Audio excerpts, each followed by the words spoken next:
A gente está aí, o pessoal falando muito dessa frente fria chegando, né? Já a partir de amanhã você está sabendo, né? Que você tem que trazer um casaco intenso amanhã. Não vai me falar que você vai fazer de casa, que eu sei que já tô desconfiada aí que esse friozinho você vai querer apresentar de pijama na parte de baixo, você pode vir trabalhar. E aí essa previsão aí desse frio intenso aqui no Brasil, sensação térmica pode chegar a menos 25 graus em Serra Gaúcha. E aí a pergunta, na verdade, né, a primeira que eu queria entender é até que ponto realmente isso pode afetar, né? A gente sabe que vai afetar muitas plantações, café, milho, feijão, enfim. A gente vai ter aí, talvez isso vá acabar trazendo esse problema de geada, desgastando muitas plantações, gerando inflação, porque vai virar uma escassez. Mas de uma forma em geral, será que isso realmente pode ter alguma quebra nas safras aí por conta dessa geada? Como que está a tua visão em relação a essa notícia? Até estou acompanhando aqui a SLC, né, que é uma das representantes aqui do setor agro na Bolsa, tá subindo, está reagindo positivamente. Eu acho que para quem opera o mercado de commodities, né, particularmente, parte disso já, ou grande parte desse movimento já está precificado. O mercado sempre tenta antecipar qualquer movimento, né? A gente fala que todos os dias de Copom, de Selic, né, não vai chegar no dia da reunião, o mercado vai precificar, né? Já está no preço. A dúvida geralmente são marginais ali, né? Então, pegar o caso da Selic, se vem 0,75, se vem 1%, essa é a dúvida. Então, parte aí dessa possível quebra em determinadas culturas já está no preço, a gente já está vendo. O que eu acho que não está no preço, talvez, que os economistas precisam entender também é como isso passa nos índices de inflação, né, principalmente. Então, acho que a leitura consequentemente, passa no índice de inflação, passa também nas projeções de juros. Então, talvez na inflação e nos juros não estejam realmente precificados, pelo menos não na sua totalidade. Mas já nos mercados futuros, determinadas commodities, grande parte já está sendo precificado. Eu acho que é uma alternativa, que eu sempre falo, até foi o tema da última live, né, da Sara Live.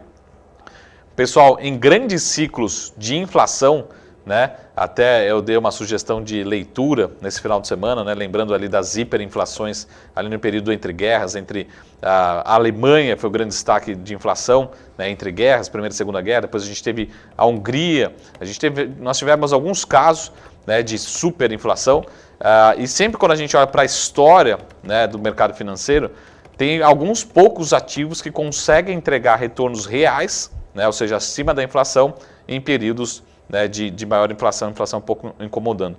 E um deles chama-se commodities, né?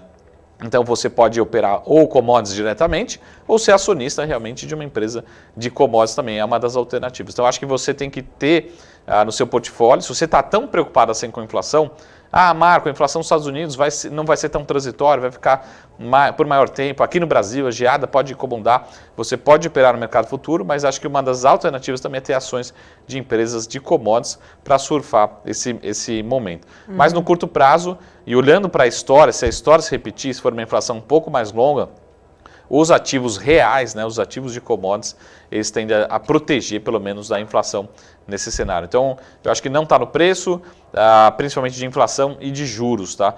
Em relação ao mercado futuro, acho que a gente pode ter grande parte já incorporado, mas vamos esperar, né? Vamos esperar que realmente tem algumas culturas que podem ser mais afetadas, como um exemplo do café mesmo que você citou, né? Ô, Marcos Travalha, é justamente isso que eu ia falar, né? Porque você toma muito café aqui nessa empresa. Gente, na verdade, eu falo que o Marco toma muito, mas eu tomo mais que ele. Mas aqui eu acho que acaba sendo uma média de quase uns 5 por dia, Marcos Travalha. Deu 5 cafés? Eu acho que... Não, eu tomo café só quando eu faço reunião. Mentira, Marcos Travalha. Você toma uns 5 sim por dia, eu tomo uns 8, eu acho. Eu tô fazendo 8 reuniões por dia. dia. Então, o preço do café me preocupa bastante, e é sobre esse assunto que eu ia... Só para fazer mais uma pergunta aqui, mas a gente sabe que o preço do café, principalmente lá nos Estados Unidos, subiu quase 10% na Bolsa de Nova York, reflexo, né, das anormalidades climáticas nas principais regiões produtoras do grão, em todo o mundo, enfim. Você acha que com essa aí previsão do tempo indicando aí essas quedas na temperatura aqui no Brasil, a gente pode concluir que a gente vai ver aí um aumento para o café? Você acha que nosso cafezinho nós vamos ter que cortar de 8 para 4, eu e você de 5 para 2 aí em breve? Queria que você falasse um pouquinho aí mais sobre como que você está vendo exatamente aí o impacto para o café especificamente, porque isso influencia aqui a nossa receita. a nossa receita, custo e produtividade, né? Exatamente.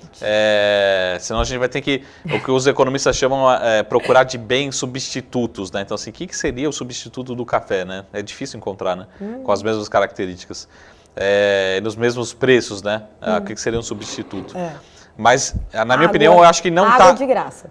Não tá incorporado nos preços para o consumidor, né? A gente já está vendo aí no mercado futuros, lá nos Estados Unidos, aqui mesmo no Brasil, mas eu acho que ele ainda não chegou na ponta do consumidor esse impacto no café, né? Então, eu acho que é essa leitura que a gente tem, ou consequentemente a gente precisa entender quanto que isso pode impactar na inflação e, consequentemente, como isso deve ser a leitura para o comportamento dos juros. Mas, certamente, não está 100% incorporado nos preços ao consumidor nesse momento. Lembrando que a gente pode ter piora, né, dos preços ainda, e, inclusive, o relatório do FMI, está divulgando hoje, particularmente, falando que o Brasil está sendo beneficiado também por conta desse aumento no preço das commodities, tá? Então, a nossa balança comercial, nosso próprio crescimento, a gente precisa agradecer também todos os dias também nosso setor agrícola, né, a nossa parte agro, porque já várias recessões, várias crises, foi esse setor que realmente nos ajudou a não ter um cenário pior ou sair antes da recessão. Dessa vez, novamente, né? Eu estou falando aqui de commodities como um todo, hoje a gente está falando aqui de agro, mas também a gente tem mineração, exploração, petróleo, outras commodities também.